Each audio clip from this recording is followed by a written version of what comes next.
Alright, welcome back to Nuke tutorial tips and tricks.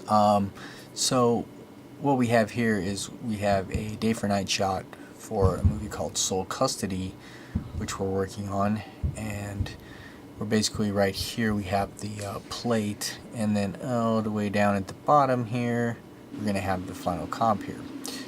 And actually I want to go upstairs a bit, just a little bit, to like right here maybe is what I want to show you.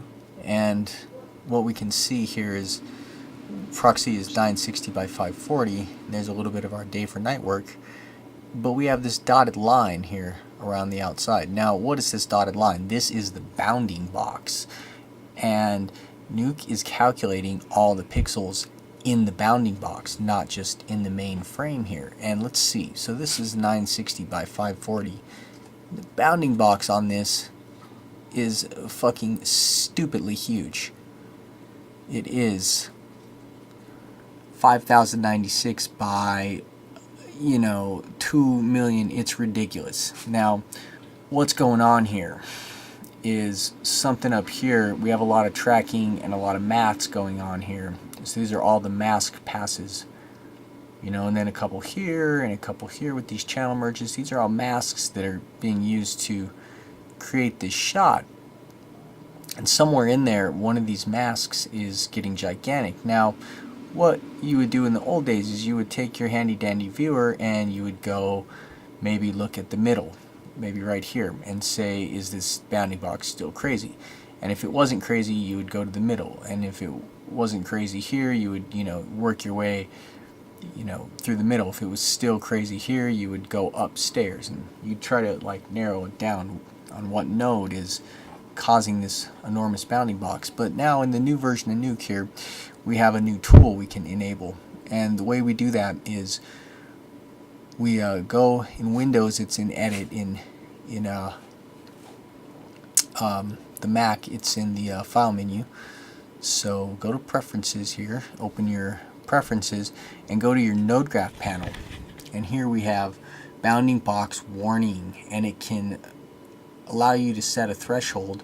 So we'll go with a threshold of 10%. This is obviously way bigger than 10%, and let's just say Enable. And it's going to highlight a bounding box that's piping in and larger than 10% of the plate that's connected to it. Now another thing I like to do is, while we're in here, I'm going to set my arrows that are going this way to be green to indicate that my mats, because I always have my mats come in from right to the left. So let's make those green, and that'll help me indicate that these are masks being fed in. And you don't have to do this. This is just a tip that I like to do. And of course we never want anything to be going up, so let me go change the up arrows to red, because you should never be building up. You should always be building down and to the right, or no, down and to the right. So we have this red one here. This is going up. You can zoom in and see what that is. It's a point cloud generator. Let's just move this down here like that. If we put it here, see, it's still black because it's not coming in. So with that done, the bounding box warning enabled, let's hit OK. These black highlighted lines though are telling us that the bounding box is too large in all of these nodes, and in these ones here, it's with the red, it's saying the incoming bounding box is larger than 10%. So it looks like this corner pin here is our problem, and I happen to know it is. Now there's a couple ways we could fix this. We could fix this by putting a bounding box here, which I've already done and set up. So let's just put that there, and that fixes the problem here. But now we're still having a bounding box of 5000 by 3404.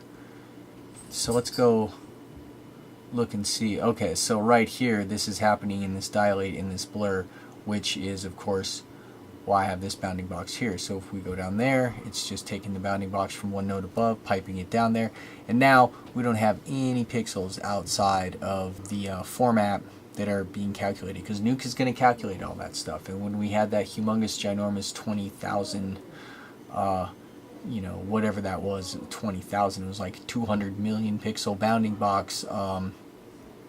You know, that was going to be a huge bottleneck in the render. So there you go. That's how to turn on the bounding box warning in Nuke 11. I'm not sure if that's in 11.1. It's definitely in 11.2. Yep, definitely in 11.2. So, you know, turn that on. It's a nice, useful tool to see where your bounding box is too big. And, you know, also in these nodes, you can go set the bounding box to the B side.